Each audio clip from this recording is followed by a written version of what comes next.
Fala pessoal, tudo bem com vocês? Bom, dando seguimento aqui à apresentação dos novos parceiros do Portal Paralegal, eu tenho a honra imensa de apresentar para vocês essa nossa forte parceira. Ela é mãe de 3 filhos, é advogada, palestrante, professora e também escritora. Ela é professora, pessoal, na ETEC, nas turmas do curso técnico de Serviços Jurídicos, Administração e Comércio Exterior. Seja muito bem-vinda ao Portal Paralegal, doutora Fabiana Guilherme. Tudo bem, Júnior? Tudo ótimo, melhor agora falando com você e podendo te apresentar para todo mundo, né? Todo eu mundo também estava conhece. ansiosa por esse momento, para falar a verdade para você. Que alegria, Fabiana. De verdade, para mim é uma honra imensa contar com um time de profissionais desse gabarito e com a experiência que você tem, inclusive com as turmas do curso técnico de serviços jurídicos na ETEC. Eu queria que você contasse um pouquinho mais sobre isso para o pessoal. Como é que é a sua experiência lecionando para esse público? E conta também um pouquinho da história da ETEC com esse curso técnico. Vamos lá, Júnior. Eu vou contar primeiro como é que foi a minha trajetória como professora. Porque eu sou formada em Direito, e aí quando você conta que você é professora, muitas vezes as pessoas já linkam, mas não tem nada a ver a área do Direito com trabalhar com... Eu trabalho com muitos jovens, né? A ETEC, ela é o ensino técnico voltado para o ensino médio. Tem também os cursos modulares, que eu já falo um pouquinho para vocês, mas, assim, geralmente é integrado ao ensino médio, via de regra, né? Então, é um público bastante jovem. E aí, como é que você ensina direito para um público que ainda tem uma visão de mundo, ainda assim, eles ainda estão se posicionando no mundo, na verdade, né? Eles estão desenvolvendo senso crítico, percepção de realidade social. As vivências que eles trazem ainda é muito enraizada nas questões familiares. Nunca tiveram ali o contato, de fato, com uma constituição para compreender, né, como que funciona o ordenamento jurídico que vai reger a vida dessa pessoa desde o nascimento até a morte, até depois dela, né? Isso que eu falo no meu livro, viu, Júnior? Que, assim, direito, ele devia vir junto, já embutido ali desde o maternal. Desde o prezinho já devia vir essas noções básicas, enfim. E ir se aprofundando conforme os anos forem avançando. Essa é uma questão bastante pessoal, Júnior, que eu defendo assim que o direito ele devia estar na escola desde os anos iniciais.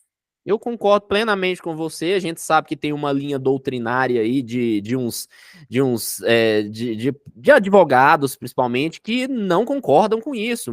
Pelo contrário, eles acham que o direito deve ser voltado apenas para os profissionais da advocacia. Mas, sendo que as leis estão aí para todos, todo mundo precisa das leis, elas precisam ser compreendidas por todos.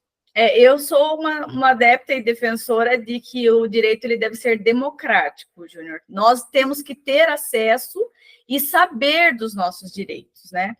Isso aí remonta já a estudos muito antigos. Na antiguidade, justamente, no desenvolvimento da história do direito, essa é uma grande luta, né? Para que ele seja de acesso e conhecimento de todos. Sim, inclusive a linguagem, né? Existe um debate aí, né, para simplificação da linguagem jurídica ali em decisões judiciais.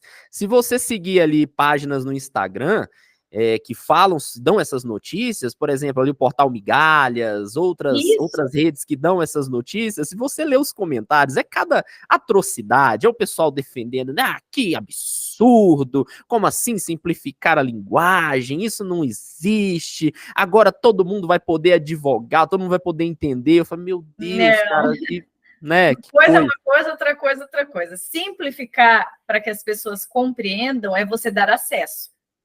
E nós, como, né, não gosto muito dessa palavra de operadores do direito, mas eu gosto mais de tratar como pontes. Nós somos ponte entre o direito e a pessoa. Então, nós temos que facilitar, tem que chegar. Eu acho que não posso dar spoiler, eu gostaria de dar spoiler do nosso outro trabalho, não posso. Não pode ainda. Vou ter que me ainda segurar é segredo, aqui. pessoal. Eu já tinha falado que tem algumas novidades aí que a gente vai contar em breve, mas calma aí, não pode contar ainda não. Tá bom. Então, na nossa novidade, eu coloco lá que o direito ele tem que ser de amplo acesso, tem que ser democrático. Sabe por quê, Júnior? Eu acho assim, como o direito transformou a minha vida e a minha percepção de mundo, eu gostaria que outras pessoas tivessem essa mesma experiência que eu tive, de um direito transformador. Não de um direito inacessível, não de um direito de patamar, o direito está aqui, eu não consigo acessar. O direito tem que fazer diferença na vida da pessoa. Ela tem que entender, desde como aquela lei é estruturada, como ela chega para você. Então, é um trabalho de formiguinha, né? Para ser óbvia, é um trabalho de formiguinha. E quando você começa ele ali nos cursos técnicos, eu tive a experiência do curso técnico de serviços jurídicos no semestre passado. Nesse semestre, eu estou com 2 turmas de administração e uma de comércio exterior. E assim, as nossas aulas, eu vejo que pela grade, pelos componentes, tudo você consegue colocar um pouco do direito. Porque, na verdade, todas, por exemplo, em técnicas de negociação, você tem que falar de contratos, você tem que falar da postura das pessoas, do perfil do negociador. E o que não é a negociação, senão um dos vieses da justiça multiportas, Júnior? Com certeza. Né? E aí que você começa a explicar, porque na cabeça das pessoas ainda é só o judiciário que resolve conflito. Sim. E aí você vem com toda uma construção de que não, de que, na verdade, e aí eu vou só fazer um paralelo, entre expectativa e realidade, se tudo parece muito óbvio, se todos fizessem o óbvio, nós não teríamos o judiciário tão cheio de processos igual nós temos hoje. Em todas as varas. Não é só na criminal, não é só na de família, em todas as varas. Perfeito. Fabiana, eu enxergo o curso técnico e a graduação em gestão de serviços jurídicos como uma função social para a sociedade. Eu acho que eles preenchem essa função social que é a difusão principalmente desses métodos alternativos de resolução de conflito e de compreensão dos direitos humanos, os direitos das pessoas, o direito de ir e vir, do direito do consumidor, do direito do trabalho, enfim, todos esses aspectos que são intrínsecos à vida dessa pessoa, mas que muitas vezes ela não tem nem pingo de compreensão.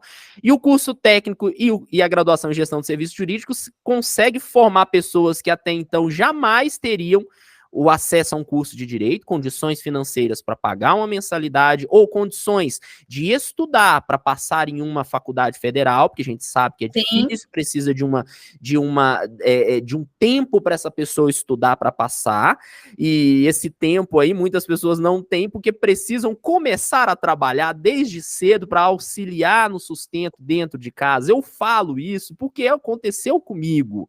Então as pessoas, muita gente fala assim, mas passa numa federal, gente, se fosse simplesmente passar numa federal, eu comecei a trabalhar com 13, 14 anos, eu comecei com 12.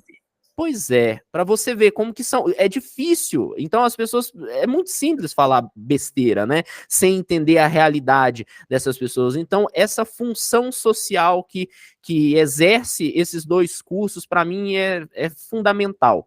Sim, atualmente. Muito fundamental.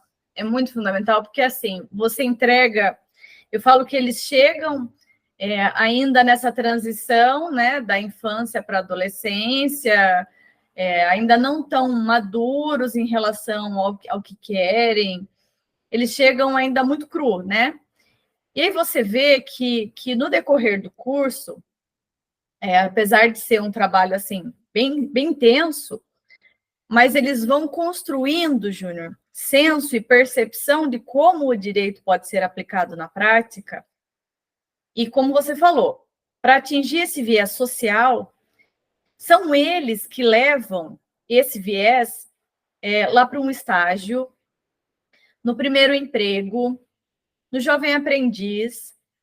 E onde que muitas vezes eles estão? Na grande maioria, Júnior, nas pequenas e médias empresas, falando do setor privado, né? também no público, muitos adolescentes atuam, enfim, mas trazendo para o setor privado.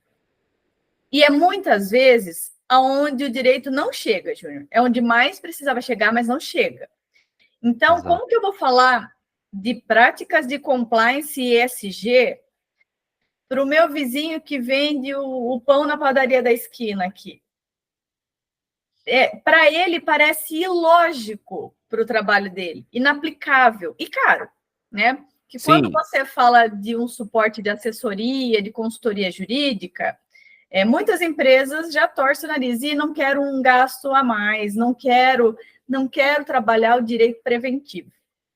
É porque, Fabiana, cá entre nós, bom, você sabe disso. É caro. Se você seguir a tabela da OAB, sai caro mesmo, né? E é necessário seguir, de acordo com as diretrizes da ordem. Então, quando vai ver assim, sai caro para a grande maioria das pessoas. Elas pensam, poxa, aí que tá. É aí que faz com que o direito e o acesso à justiça não se torne possível para todos. Não é igual, não é igualitário, não existe equilíbrio nessa balança, né? O direito ele acaba sendo o acesso limitado, né, Júnior, você diz. E eu acho que é aí que nós entramos, mas não como uma via menos custosa, mas eu acho que como uma porta de entrada. Ele precisa chegar em todos os lugares, né? Você precisa atingir todos os públicos. E como é que você chega, né? Um advogado renomado, talvez para ele não seja interessante aquele pequeno negócio ali do bairro.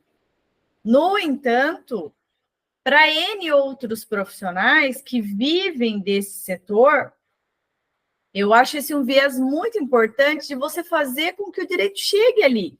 Então, como que ele pode chegar? Ele vai chegar através desses cursos, dessas pessoas. Tem uma professora que eu gosto muito, a Angélica Carlini, e ela fala assim, seres humanos é o que nós somos. Então, nós precisamos ser instrumentos facilitadores dessa entrega do direito, desde do simples comércio de bairro até as grandes empresas. E são as pessoas que vão fazer esse trabalho, né? Então, nós precisamos qualificar as pessoas para que elas façam da forma correta, para que elas sejam preparadas para resolver esses pequenos conflitos cotidianos, que muitas vezes, por questões simples, chegam ao judiciário, mas que poderiam ser resolvidos com pessoas qualificadas e preparadas para aquela resolução, né? Nós temos que ser, eu falo que o advogado, ele no decorrer da nossa história, da nossa trajetória profissional, chega um momento que você tem que ser um advogado de solução. Você tem que apresentar soluções, seja para a empresa, seja para as pessoas. A atuação, ela precisa acontecer no cotidiano. E aí, como nós conversamos, talvez as pessoas não tenham esse valor para investir numa consultoria, numa assessoria, no dia a dia da empresa como uma prática preventiva. Mas ela pode capacitar o próprio colaborador que já está lá dentro, Perfeito. Pode incentivar ele a participar de cursos e até mesmo fazer parcerias, né, Júnior? Para que ele estude, principalmente setor de RH, que é onde começa e onde termina os contratos de trabalho, né? Já enviesando aí para o meu lado. Já a gente vai falar dessa área, inclusive a área que você vai abordar aqui com a gente. Por essa parte. Tá. Mas desde o setor de RH, o setor administrativo, você precisa, seja uma pequena ou seja uma grande empresa, você precisa preparar os seus colaboradores. E aí, não é a graduação em direito que eu quero. Ok, então vai fazer um curso técnico, vai fazer um curso de gestão, vai fazer um técnico de serviço jurídico, vai buscar informação de qualidade. Para você trazer aqui para nós, para a gente aplicar as práticas do dia a dia. Pois é, eu ia perguntar para você, com a sua experiência dando aula para esse público, como, inclusive que é algo de interesse de todos que estão assistindo, né, sobre o mercado de trabalho para esse público específico. Mas você já foi bem sucinta, você já conseguiu desenhar muito bem aí como você enxerga isso e como você enxerga essa introdução no mercado de trabalho desse público, exatamente como uma capacitação né, para poder atuar dentro de uma empresa. Muita gente me pergunta, fala, Júnior, eu posso trabalhar onde, com o quê? Eu falo, gente, vocês podem ser, de fato, vocês podem começar até como auxiliar administrativo, vocês podem começar a trabalhar numa padaria, num supermercado, com o conhecimento que você adquirir no curso técnico ou na graduação em gestão de serviços jurídicos, você já vai fazer toda a diferença para esse empresário. Porque aí entra exatamente o que você disse, aquela percepção de um conhecimento para fazer a gestão de risco, né, uma gestão prévia de risco, que aí a gente está falando de Código de Defesa do Consumidor, a gente está falando de direito trabalhista, né, de compliance. É nessa linha que você entende? É isso mesmo, Júnior, você definiu muito bem. E eu vejo que dos alunos que já trabalham, a nossa troca, ela é muito produtiva. Ano passado, nós desenvolvemos num dos semestres, aliás, no primeiro bimestre do ano passado, nós desenvolvemos um projeto sobre a LGPD, né? De proteção, Lei Geral de Proteção de Dados. E aí eu perguntei para eles, né? Alguém já ouviu falar nessa legislação? Não. Falei, então vamos ver como é que a gente pode aplicar isso no cotidiano. E aí alguns deles trabalhavam já em setor administrativo de pequenas empresas. Falei, vamos lá, vamos para uma questão bastante simples. Eu falo para eles, Júnior, que o que a gente conversa em sala de aula, eles têm que conseguir levar essa prática para dentro da empresa, ou no dia seguinte, ou numa situação pontual. Aquilo tem que fazer sentido para eles, Júnior. Porque se não fizer sentido, não tiver propósito e não fizer sentir mesmo naquele start, sabe? Nossa, olha, lembrei da aula que a professora Fabiana trouxe essa informação, consigo aplicar, vou fazer diferente.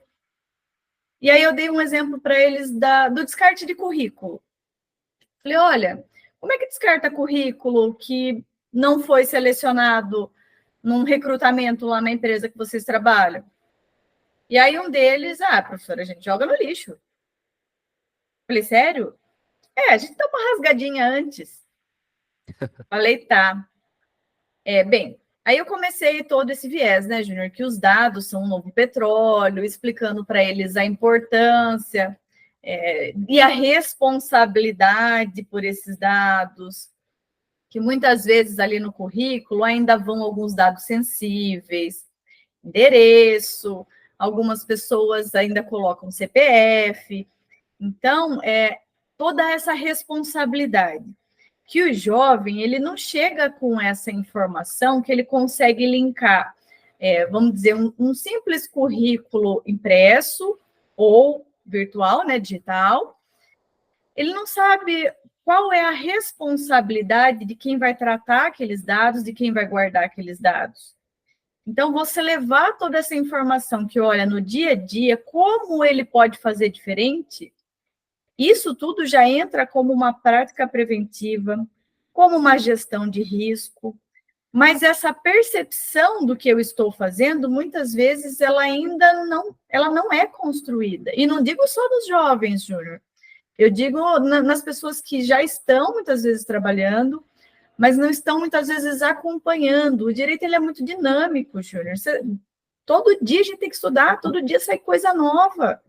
Sim. Né? Nós estamos aí, eu falo que numa sociedade tão plural e tão diversa que nós estamos vivendo, o direito ele vem se adaptando tanto à resolução de injustiças sociais, quanto à nossa convivência, que pós essa democratização do uso da internet, eu acho assim, que deu voz para todos. No entanto, como modificou muito o comportamento das relações, e eu digo de uma forma geral, relações de compra e venda, né, de consumo de uma forma geral. Hoje em dia, não vamos entregar a idade aqui, Júnior, mas na minha idade, não era muito comum, quando adolescente, entrar na internet e conseguir comprar alguma coisa de outro país. Aliás, não era possível. Na minha realidade, isso não era possível. Eu não acho que você seja tão velha assim, não. A gente deve estar falando aí de coisa aí de talvez anos 90 por aí. Anos Isso, 90, o é. início de 2000. Não é tão velha assim, não. Ai, é assim, Júnior. Vamos lá, você fala para a molecada hoje em dia, que já nasce nativo digital, então há toda uma transformação desse contexto. É necessário, eu acho, né? Defendo aí minha posição como professora, como advogada, eu acho necessário que eles tenham essa percepção de que não é porque é internet que é um mundo livre, que eu posso falar qualquer coisa, que não dá nada, né? Molecada gosta dessa expressão, não dá nada, fiz só um comentário. No entanto, isso repercute muito nas Muito, responsabilizações civis, criminais, né? sim. Então, eu acho assim, eu sou uma defensora de que o direito deve estar na escola, deve ser democratizado, e as pessoas devem entender, Júnior, o quanto ele é importante no cotidiano, na sua vida pessoal, na sua vida profissional, no seu relacionamento de contexto social, seja ele presencial, seja virtual. É Professora, preciso ter esse tato. patrão mal intencionado não gosta de funcionário informado, principalmente sobre direito, né? E você, como professora, ao lecionar sobre direito trabalhista, talvez você perceba ali no olhar daquelas pessoas, principalmente aqueles que talvez já estejam trabalhando, fazendo um bico aqui, outro ali, eles ficam assim, o quê? Eu tenho direito a isso? Então, nossa, então sério, isso para mim, nossa, eu não sabia. Essa pessoa estava sendo explorada, né? Não sabia dos direitos dela e como o direito ele é libertador, né? Isso. Não só o direito trabalhista, mas o direito do consumidor também. Eu percebo muita gente sem saber dos seus próprios direitos, o que que ela pode, o que que ela não pode, como consumidora. Então, você percebe essa, vamos dizer assim, essa quebra de algemas, essa libertação nos seus alunos? Não só percebo, como defendo, incentivo. É muito bom, Júnior. É assim, usando aquele exemplo simples do currículo que eu falei para você, aí quando você ouve de um aluno, de uma aluna, olha que legal, vou falar isso lá no meu trabalho, que da próxima vez a gente pode usar o triturador, ou que a gente pode colocar lá no site da empresa a opção se a pessoa quer manter o currículo ou não no banco de talentos, né? Então, assim, você vê que, de alguma forma, você teve um impacto positivo. E principalmente em relação aos direitos trabalhistas. Eu falo que, para mim, foi muito libertador. Então, eu gosto desse viés, de levar isso para as pessoas. Do Perfeito. Agora eu quero conhecimento colocar do uma direito. provocação, quero fazer uma provocação a você. Não é provocação de algo muito difícil para você se posicionar, não, mas você sabe que existe uma resistência em boa parte da categoria jurídica com relação a novos profissionais desse segmento, a essa democratização do ensino jurídico, como você mesmo colocou. O que que você acha que a gente precisa fazer para que isso seja superado? Júnior, é uma questão bastante delicada, como você disse. Eu acho que de uma forma geral, Júnior, e aí não só falando da democratização do direito, eu acho que a gente vive um momento, teve um professor que usou essa expressão, de uma fratura social de uma forma geral, né? Uma polarização assim, sempre, tudo você tem que se posicionar sim ou não, e eu adoro, como uma boa advogada, o depende. Depende do caso, depende do interesse, depende do objetivo. Então, para essa democratização do direito, e principalmente ao que tange esse viés de serviços jurídicos de uma forma geral, Júnior, e aí falando do técnico, falando do curso de gestão, eu particularmente, e aí é uma posição como pessoa e como profissional, eu defendo essa democratização porque a gente precisa, como eu disse para você no começo da nossa conversa, fazer com que isso chegue no cotidiano das pessoas. E eu não vejo, né, me desculpem aí os mais pragmáticos, eu não vejo isso como sendo algo que tira o seu trabalho, né? E aí nós precisamos, cada um defende o seu, cada um defende o seu trabalho, o seu estudo. Tudo bem, só que precisa atingir todas as classes, Júnior. Precisa chegar para todo mundo. muitas vezes, e eu já me deparei com isso na minha aula, e é uma triste realidade, eu fui falar para eles um dia, né, voltando aí para as práticas trabalhistas, e não só trabalhistas, mas falei de compliance, da responsabilidade, de você ter uma gestão de riscos nessa cadeia, desde com quem você compra, para quem você vende, toda essa transição de pré-contrato até pós-venda, vamos trazer para a relação comercial. E aí, Legal. infelizmente, Júnior, o que eu escuto é assim, professora, na prática isso não funciona.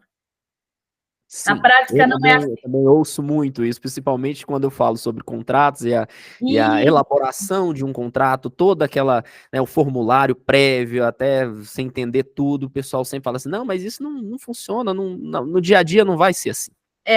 e isso me entristece um pouco, Júnior. Isso é uma das coisas assim que me entristece quando você chega na aula e fala, olha, isso dá para funcionar, isso dá para fazer, tem lei para isso, e aí os alunos olham para minha cara e falam, professora, na prática não dá. Na prática não funciona. É uma Falou para mudança, mim na assim, verdade, né, Fabiana? Nesse caso, primeiro eles precisam compreender a importância disso e depois repassar isso para seus chefes para que eles compreendam. E pelo que eu percebo da minha própria experiência, ao tentar implementar isso dentro da empresa, normalmente a resistência maior é do próprio dono da empresa, que não se dobre, não acredita no processo. Eu falo sobre acreditar no processo porque, de fato, eles não acreditam naquilo ali. Eles acham que aquilo ali é pura cascata. Eles sabem que tem que ter, mas não, mas no dia a dia não dá, isso aí não funciona. Então, quando eles conseguem compreender isso, encaixar e colocar nos eixos e seguir, nossa, a empresa vai para outro nível. eu falo, Júnior, que para quem não acredita nessa transformação de realidade do cotidiano, desde a pequena à grande empresa, se der a chance de implementar, se der a chance de mudar a postura, a visão, se desprenda um pouco daquela construção. Geralmente nós temos um conflito de gerações dentro das empresas. E até por isso eu vejo muita resistência, Júnior, desses jovens que chegam, né, com as novidades, que na verdade são as legislações que estão sendo implementadas, e aí eles encontram justamente a resistência, primeiro, do superior hierárquico, né, para que eles respondem, seja ali para o gerente, seja ali para o diretor do setor, enfim. Né? E depois, justamente ao invés de vir essa transformação de cima para baixo, quando ela tenta ocorrer ali, quando você traz uma informação nova, encontra muita resistência. Aí a gente já começa a entrar no campo da cultura organizacional, Sim. né? A gente já vai começar a falar um pouco de gestão e administração, a compreensão, bom que o pessoal que está aí já percebe como a gestão está intrínseca a isso daí, pessoal. Então, nesse caso, a gente vai estar falando de cultura organizacional, que é Isso aquilo mesmo. ali que é a cultura da empresa, algo que o pessoal já tem um costume, já faz de um jeito e normalmente não costuma mudar certas coisas, porque já é cultural ali de dentro dela. E muitas vezes porque ele não vê o viés econômico daquilo, Júnior. Sabe, já fazem uns mais de 3 anos que eu estou estudando direitos humanos e empresa. E quando você vê a viabilidade econômica disso, são números. A empresa prospera. No entanto, para que você possa levar isso a conhecimento de quem tem o poder de decisão dentro da empresa, de fato, realmente é essa expectativa e realidade como os alunos trazem. Você encontra resistência para a implementação. Mas depois que você mostra números e que é possível a empresa ser mais rentável a partir dessas pequenas práticas, que pode sim começar por aquele estagiário que estava ali, que levou uma ideia nova, por todo aquele grupo que está envolvido ou engajado num projeto novo. Eu acredito assim que depois que eles veem o resultado, principalmente financeiro, né? Eu falo que não é vergonha nenhuma que empresário tem que viver de lucro, porque tem que viver de lucro. É assim que funciona. Todo mundo tem que ganhar. É um jogo, é uma negociação de ganha-ganha. Sim. Eu trago inovações, eu trago coisas diferentes para eu fazer dentro da empresa e para eu aplicar no nosso cotidiano, E isso tem que trazer uma realidade financeira boa para todos. E todo mundo ganha com isso. Perfeito. Fabiana, qual dica você daria para quem está querendo trabalhar nesse segmento? Tanto técnico quanto gestor de serviços jurídicos que está aí, está pensando em se matricular ou já está matriculado. Qual dica você dá para essas pessoas se destacarem no mercado de trabalho? Primeiro, não tenha dúvidas, matricule. É. Não existe dúvida. Porque, assim, Júnior, eu falo que se você não for trabalhar nesse setor, vai lá para mudar a sua visão de mundo pessoal. Vai lá para você saber dos seus direitos, sejam eles trabalhistas, sejam de direito do consumidor, sejam os próprios direitos civis que regem a nossa vida na parte de contratos, né? Você acorda e dorme contratando todos os dias num clique no computador. Exato. Então, tudo isso impacta muito na nossa vida pessoal e profissional. Não tem como fugir disso, né? E eu acho de extrema importância para que a pessoa possa fazer a diferença no seu trabalho. Eu brinco com os meus alunos, né, que alguns chegam no meio do curso e falam, ai, professora, não sei se é isso que eu quero, estou na dúvida, o que é plenamente normal para qualquer idade, né? E principalmente para o adolescente que está ali se descobrindo. Ou quem chega no curso no primeiro ano, que tem bastante teoria. Se dê a chance, Júnior, sabe? Se dê a chance de modificar a sua construção de pensamento para que você tenha uma percepção crítica de senso de realidade mais aguçada, né? Principalmente, eu falo muito de assédio sexual e assédio moral nas relações de trabalho nas minhas palestras, Júnior. E eu falo que nada acontece de forma abrupta, ele acontece sutilmente. E isso vale também, como é que isso acontece no direito do consumidor? Vou contar uma coisa simples que aconteceu no meu cotidiano, muito simples, na verdade, uma compra de supermercado. Passei rapidamente no mercado, comprei um brócolis lá que estava na promoção. Na verdade, não comprei 2.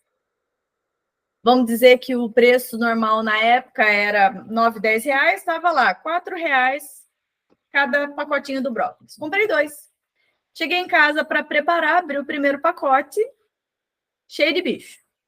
Resumindo, perdi. Ok, tudo bem, acontece, pode ser. Abri o segundo, também. Isso já aconteceu comigo, sabia? Falei, não, peraí. Só que nisso, Júnior, eu tinha passado de manhã nesse mercado, que era meu trajeto, no percurso e tal.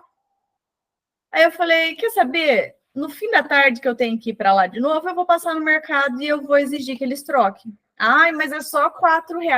Tudo bem, só que tinham 2 bancas lá, com no mínimo uns 200 brócolis, no mínimo, porque era uma banca bem cheia. E aí eu voltei lá, aí eu falei, olha, eu comprei isso aqui pouco antes da hora do almoço, e ele está inadequado para consumo.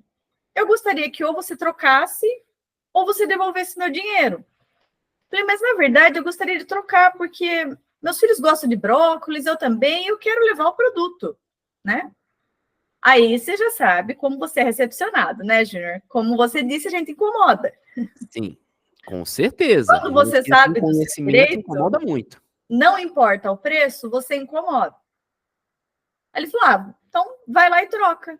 Falei, ok. Fui lá na banca, Júnior, já tinha, assim, só uns 4 ou 5. Ou seja, eles venderam tudo durante o dia. Sim. Né? Foi vendido tudo. Ok.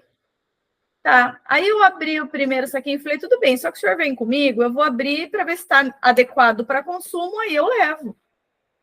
Júnior, nós abrimos todos os pacotes, todos inadequados para consumo. Caramba. Aí ele olhou para minha cara e falou, então vamos lá, eu vou devolver o seu dinheiro, tipo, sai daqui que você está incomodando. Aham. Sim. Aí eu fui lá, ele devolveu o dinheiro e falei, olha, eu só vou falar uma coisa para o senhor. O que vocês fizeram hoje é um crime contra o consumidor, porque provavelmente todos os outros também estavam inadequados para consumo. Agora, diga para mim, Júnior, quantos consumidores voltaram lá para reclamar? Provavelmente só você. Provavelmente só a chata da advogada. A maioria das pessoas não pensa assim, não sei, eu não tenho direito. Dê azar, Às vezes não tem o direito, que tá ruim. Ou sente ali também que não tem o direito, que vai chegar lá e não vai gostar, porque realmente é sempre uma situação constrangedora, é sempre uma situação chata. Às vezes a gente até prefere evitar esse embate, essa discussão, porque a gente sabe que quando chega lá é sempre aquele olhar sabe, de De preguiça, de desdém, raiva, de né? De arrogância, desdém. e aí a gente acaba deixando passar. Só que isso é com os pequenos conflitos e a pessoa pode adquirir essa postura passiva, Júnior, para várias outras coisas. E aí você reforça o comportamento negativo de quem está tentando te prejudicar. Então, Fabiana, você tem que brigar. sabe uma coisa que eu odeio sempre que eu vou em qualquer loja, quando eu chego e não vejo o preço na mercadoria? Qualquer coisa. Nossa, pra mim, assim, normalmente, o que que eu faço? Eu vou embora. Eu não brigo, eu não chamo atenção. Às vezes eu chamo. Se o vendedor for gente boa, for uma pessoa assim que você percebe que é legal, às vezes eu falo pra ele, falo, olha, você precisa colocar valor na mercadoria. Você não pode deixar a mercadoria. Ah, mas o meu chefe sempre deixa assim, porque não sei como é que é aí em Sorocaba, mas aqui em alguns lugares o preço é pela cara do cliente. Então eles Acho já que isso é deixam. nível mundial. Acho que isso tá... E eu não suporto isso. Se eu chego num lugar e não tiver valor, eu vou embora. Eu não caço briga, eu não treto, eu faço simplesmente eu não volto. Aí é algo meu mesmo, faço, eu prefiro não consumir aqui, porque para mim é um desrespeito tão grande, é um absurdo tão grande que ele não merece que eu gaste meu dinheiro ali, não merece que eu vou ali discutir. Então, às vezes eu saio para lá. Mas é errado, precisa ter o valor da mercadoria, o valor tem que estar claro, específico, em todas as mercadorias. Principalmente bancas, feirinhas, o pessoal não costuma deixar o valor, sempre ali pela cara do cliente. É isso mesmo, Júnior. E aí eu falo que você, como a gente falou, adquirir essa postura passiva, a ausência de conflitos não faz com que fique tudo bem.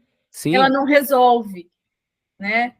Então, acho não, né? Eu, na verdade, defendo que as pessoas, e claro que a gente sabe que incomoda, sabe que é muitas vezes constrangedor, e até por isso que as pessoas muitas vezes não brigam pelos seus direitos, e não é nem brigar, elas não manifestam o entendimento pelo direito. E aí voltamos no meio da nossa conversa. Por que fazer o curso? Não tenha dúvida, vai mudar sua visão de mundo, você vai fazer a diferença, você vai impactar de forma positiva, seja a sua vida pessoal, a vida da sua família. Teu conhecimento, Júnior, é tudo. Eu acho que você saber dos seus direitos, você entender o porquê as coisas acontecem, te dá um poder de escolha. Aí eu escolho, é como você disse, nesse simples exemplo que você deu. Se eu vi o preço, eu posso escolher se cabe no meu bolso, se eu vou comprar, se eu não vou comprar, se me interessa investir esse dinheiro nesse produto, dessa qualidade ou dessa marca. Você tem poder de escolha. A partir do momento que o seu poder de escolha ele é limitado ou ele é cerceado por alguém, já está errado. é má fé, né? Má fé, você não tem valor, como que eu vou poder negociar aquilo ali? Como que eu vou poder escolher, como você mesmo falou? Vou exercer o meu poder de escolha, meu poder de consumidor. Já está errado porque já cerceou seu poder de escolha ali. Exatamente, exatamente. Antes até da gente se conhecer, em outras entrevistas, eu falei algo bem semelhante a isso que você disse sobre os benefícios de fazer essa graduação, independentemente de qualquer coisa. Foi bem nessa linha mesmo, porque a minha vida também foi transformada completamente graças aos conhecimentos que eu adquiri dentro desse curso, que eu não sabia, né? Eu já tinha trabalhado como funcionário, eu já tinha me aventurado como empresário e quando eu tive de fato contato com a legislação que eu pude entender, eu falei, meu Deus, eu já cometi tanto erro, eu já fui tão explorado, eu já explorei pessoas sem saber que eu estava explorando também, porque a gente faz as coisas ali talvez de forma implícita. Tem gente que trabalha, que abre uma empresa e muitas vezes não sabe o que está fazendo. Ele pensa que está fazendo tudo certo, mas depois que eu compreendi a legislação, eu falei, meu Deus, sabe, eu cometi erros, cometi vacilos, fiquei muito mal com isso, comigo mesmo, só que é aquela coisa, foi a falta de entendimento, a falta de compreensão que, naquele momento, para mim, era algo impossível de sonhar que eu pudesse aprender sobre aquilo ali, sabe? Era algo muito distante da minha realidade. Então, poder democratizar isso, poder fazer com que as pessoas compreendam isso, para mim, isso é a segurança jurídica. Esse é o início da segurança jurídica para toda a população. Sim, eu penso da mesma forma, Júnior. E digo mais, o saber o direito, ele vai além do que está na legislação, vai dessa construção do seu raciocínio. Então, você leva aquilo para a sua vida, você começa a mudar as suas escolhas, você tem percepção diferente. Eu falo que isso agrega valor na vida das pessoas. Então, até meus próprios alunos que não são, né, do curso técnico de serviços jurídicos, eu falo, olha, se você tiver oportunidade, faz. Faz para você mudar sua percepção, para você levar isso para a sua vida, para você não ser enganado. Acho que é essa a palavra. Isso. Não ser enganado e não enganar as pessoas, não fazer com o outro que você não gostaria que fizesse com você. É isso mesmo. E para que você esteja mais consciente, eu acho que isso muda tudo, Júnior. E eu sou muito adepta de um movimento que chama Lifelong Learning, que você só adquire isso através dos estudos. Eu falo que qualquer pessoa que souber algum método que seja mais fácil, que me fale. Porque se não for para mudar sua percepção, seu contexto de mundo, se ele não acontece através dos estudos, e aí estudos mesmo, eu quero saber de alguma coisa, eu vou abrir um livro, eu vou comprar um curso, eu vou me inscrever em algum curso, eu vou entender aquele contexto. Depois eu falo com propriedade. Depois eu contextualizo isso e eu trago para mudar a minha vida. Perfeito. Professora, você vai participar do nosso 3º Seminário Nacional de Gestão de Serviços Jurídicos e Notariais. Já estou ansiosa, cheia de ideia. Pois é, e eu tô doido para chegar logo a agosto, mas você que está assistindo aí, você já pode se matricular agora. Inclusive, eu sugiro que faça isso, se matricule agora no seminário, porque se você se matricular agora, você vai pagar um valor bem mais baixo se você deixar para a véspera, que vai ter a virada de lote, e esse ano se trata de um seminário solidário aqui, né? Que, como vocês sabem, eu preciso de verbas para poder criar um estúdio, para que eu possa receber convidados, para que eu possa gravar aulas, sabe, pessoal, tudo que eu gostaria é ter um cantinho, sabe? Um local, professora, para receber convidados de todas as áreas, inclusive vocês, quando vierem para Brasília visitar aqui, poder ter um estúdio para receber vocês, vai ser muito bacana. Eu acho que parte disso daí. E a sua ajuda na matrícula no seminário vai fazer toda a diferença. E a professora Fabiana, no seminário, vai falar sobre rotinas trabalhistas, compliance, e o que mais você vai falar para a gente aí? Dá só um spoilerzinho breve aí pro pessoal. Então vamos falar de forma geral, vamos deixar tudo para o dia, da contratação à rescisão. Pronto. Legal. Vamos falar da contratação à rescisão. E nós vamos para o viés dos direitos. Vamos ser polêmica já, né, Júnior? Já que é para criar uma expectativa, vamos falar de direitos humanos e empresa, que é um tema, assim, que tem me deixado cada vez mais apaixonada. Eu já venho estudando há mais de 3 anos e eu acredito muito nesse viés. E aí eu vou conversar um pouquinho com vocês lá no nosso seminário sobre essa junção. Direitos humanos tão estigmatizados, né? Não, e dando mais um spoiler, foi que você me disse que existe um segmento dentro dessa área que é possível a atuação do gestor jurídico, inclusive dando consultorias para empresas nesse segmento. Não se trata de consultoria jurídica, pessoal, se trata de consultoria técnica acerca de um assunto específico, mas vocês só vão saber se participar do seminário. Se não participar, vocês não vão saber. Professora, que prazer bater esse papo com você. Em breve, você volta, porque vai ter muita criação de conteúdo aqui, tá? Vocês podem seguir a professora nas redes sociais, vou deixar o link aqui embaixo, certo? E em breve ela volta, porque a partir de agora é muita coisa que a gente vai conversar aqui com vocês. Muito obrigado pela sua participação. Obrigado pelo convite, Júnior, e obrigada aí pela parceria. É uma oportunidade de democratizar o direito, não deixa de ser. Perfeito. Vamos, quem sabe a gente pode criar um slogan nesse sentido, né? Pessoal, muito obrigado. Se vocês gostaram, deixa o like aí, deixa aqui nos comentários também o que vocês acharam dessa conversa. Compartilha com todo mundo e valeu!